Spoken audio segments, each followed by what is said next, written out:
Hi there everyone, welcome back up to the Loft with Weir Yard here with me, Jenny Kirk.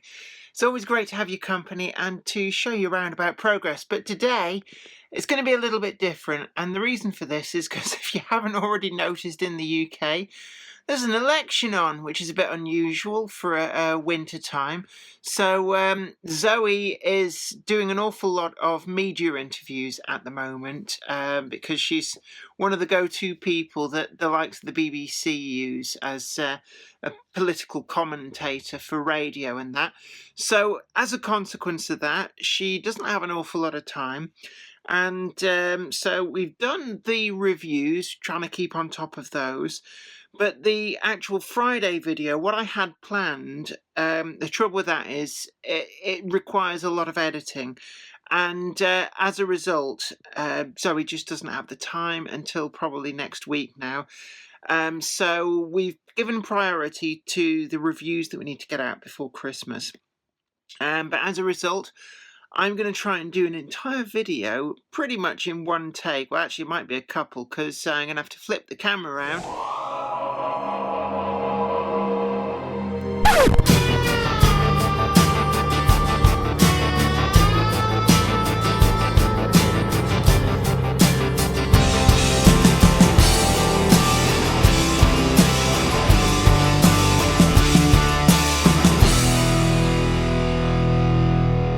So we're up here in Weir Yard, and you can see it's all going on around there. And what have I actually been doing up here? Actually, I haven't been doing an awful lot, basically because essentially I've been really busy as well. It's just unreal levels of busyness. I'm just going to try and move the camera around. There we are. We get a bit of a nice backdrop.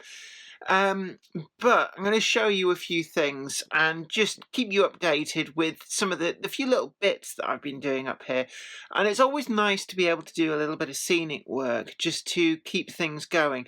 Now, the bulk of Weir Yard is complete. I know a lot of people marvel at how quick I work. I did acquire in GMRC the nickname Queen of Speed Modelling, and I guess I do live up to that. But I've tried to do a few bits and pieces. It's always nice to embellish a model and to add to it. And Les Cliff, who we've had on the live stream, is really, really good at that. When you look at some of his models, the attention to detail is just incredible.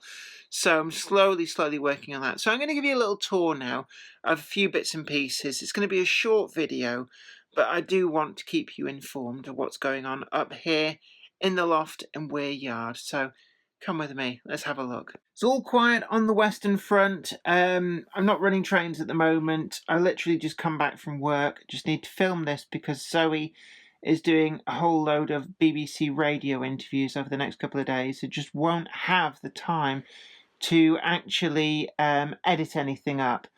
But, well, I've done some modelling, and I'm going to get to that in a moment. But some of the reviews that have been going on, well, these two locomotives here, both of these, at the point that this video goes out, you won't have seen, but I just want to say a big thanks to Oxford Rail, who sent the Dean goods over, and without the support of manufacturers, it wouldn't be possible to review as many products as I do, and I'm always really grateful for that. And some people might poo-poo this. Some people might be jealous of this. Some people may think, "Oh no, you've sold out." But actually, you know, people on YouTube don't earn as much money as you think. I do have a real job, 4 days a week. I rely on stuff like Patreon, affiliate links from time to time. Not an awful lot. I don't go overboard with that. And also Super Chat, which we'll get on to in a bit, because the locomotive on the left is very significant in that respect. So, you know, a big thanks to all the Patreons, and you'll see the names of the big ticket Patreons on the end of the video. And without their help, I just couldn't afford to do an awful lot of the stuff that I'm doing. So I'm always really grateful, but the support of the manufacturers is really good. And I always say I will correct factual inaccuracies in my reviews. But it's sacrosanct, the contents of the review. I won't change my opinions of a model, what I find with a model, that is something that I won't change. And I think that that is important to remain independent of the manufacturers. At the end of the day, I have a great enthusiasm for the hobby as a whole. And, I don't have an allegiance to any specific retailer or manufacturer, but I am supported by a lot. Now, this locomotive on the left, the Helgen 1366 tank, I wanted to mention this. Now, the full review is filmed. It's actually edited as well, but it'll be going out next week. This locomotive came about actually through the generous donations of, in particular, Tim's Trains and Combat Bunny. And I was rendered speechless. Those of you might remember from a couple of weeks ago in the live chat, the Monday Club. They spontaneously donated rather large sums of money. I say rather large, about £50 or so each. And there was a number of other people as well also donated various amounts. And I was humbled by your generosity. And I said at the time that I would put the money towards, specifically it would be ring-fenced and put towards a model. And I invited Tim's Trains and Combat Bunny to suggest what model I should buy. And this is actually the one that they suggested. Now, it's very fortuitous because Rails of Sheffield have it on sale at the moment, along with other members of its class in the very similar 1361 class too.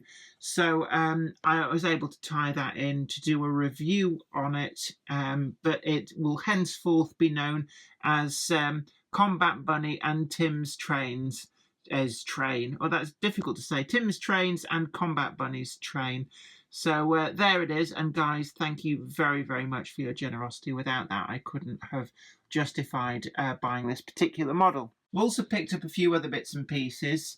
I was able to get hold of a Class 26. It's one that's been on my radar for years and years. This and the 27 as well.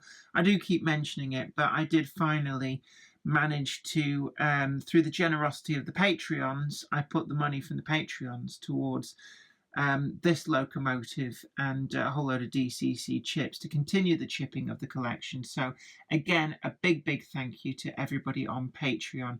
And I always feel really humbled that you're prepared to help me out like that. In terms of modelling, one of the things that I've been doing, after I did the review on the Hatton's Class 66, and again, support the manufacturers is really, really helpful. I really do appreciate it. But I just want to dispel some myths, actually, whilst I'm pointing the camera at the dry stone walling. I'm going to talk about that in a moment. But I want to dispel a myth. It was not a paid-for review. Hatton's did not pay me anything to do that review, nor do I get to keep that 66, nor am I going to get a 66 or anything like that. There are no favours out that review. I'm just sharing my enthusiasm for the hobby, and I guess I'm very appreciative that Hatton's recognised that I've got this passion for the hobby, and I'm always willing to review pretty much basically any model from any manufacturer that comes my way. I will review it, and I will review it honestly. And it's something that I'm very big on, letting people know about these models, getting a really good close-up look, because they are a big investment. So it's nice to be able to see them quite extensively in the way that YouTube videos allow, and that's what essentially myself and the other reviewers on YouTube are all about. But when I was taking that model back, I picked up some of this. This is the Hornby dry stone walling. I think it's the granite walling, and it's I suppose it's in the same range as the Scaledale and stuff, and you can see there it's glued in. You can actually see some of the joins in places. So, nothing's perfect, but I will try and disguise them with some moss. Not a big problem. I just wanted to try this stuff out because I get bored with just building fences. I wanted to try something different, and this product was actually on sale at the time, £6 for the Granite Stone Walling Pack 3. They do I think Cotswold stone as well, and they do 3 different packs for each of the different types of stone walling. And you can see some places I've managed to get it to match up better than others, but believe me, I will work on those joins. It's not an issue, but it's very versatile, and you can see there, using a variety of these gentle curves and small bits, you're able to get it to hug contours. Now, it won't go up and down, so the topography, say over here, is just too much, and you couldn't get it to climb up here and go up and down across there without severe compromises and big gaps opening up in it. But for somewhere like over here, actually, I really like it. So I'm going to get some more, and what I'm going to do is I'm going to keep extending it. It's going to hug the edge around here and probably disappear up there to the back seam. And then over here, I'll work something out, possibly a fence from there to be able to climb up and into the trees. And that will demark the edge between the hillside and the track quite nicely. And once I get weathering, bushes, moss in there, you won't see those gaps. So that's all part of the plan for that area. And I also want to do some more trees up there. I've been building the Woodland Scenics trees.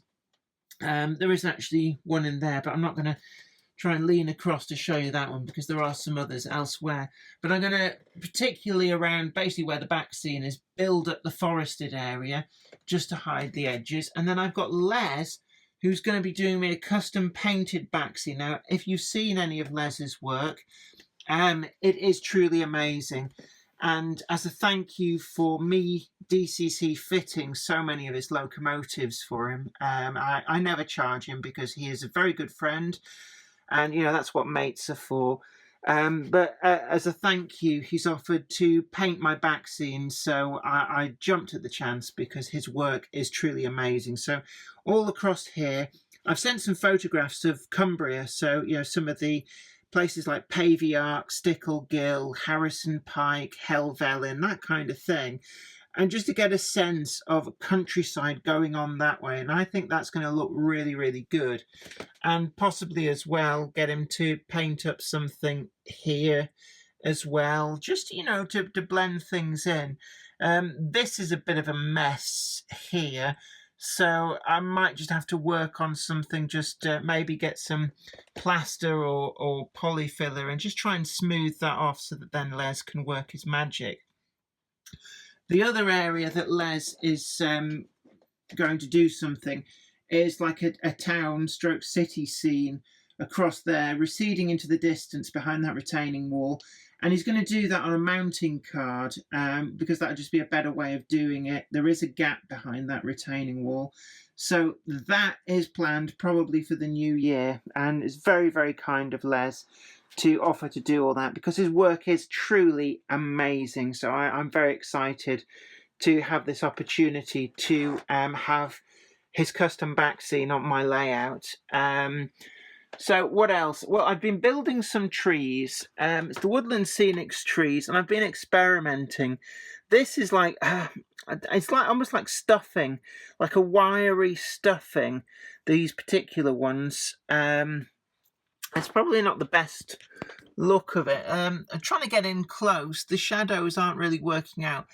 But I've tried hairspray, forest floor scatter, so quite a coarse scatter. It's not a static grass, but a scatter stuck over the top, and it's come out a lot better than it looks when you see it just plain in the packet. But there's a lot of experimentation going on with these Woodland Scenics trees. I know some people say, seafoam looks a lot better, that there's other methods that look better, but I'm a firm believer in these trees. You see a load that I did here, different techniques. And my thoughts on these are that these are actually really easy to get a very effective look on. And essentially, anybody can do these to a really good standard. Whereas, some of the other methods involve, you have to be really, really good. They take a lot of time. These, they're the epitome of simple, and I like that.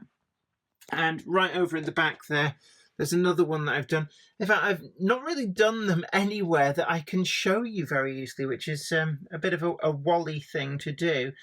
But I want to wood up that, get some vegetation and stuff onto there to kind of hide that grass slope, because it's a bit barren at the moment. So just experimenting with different methods of building trees. Oh, there is one there.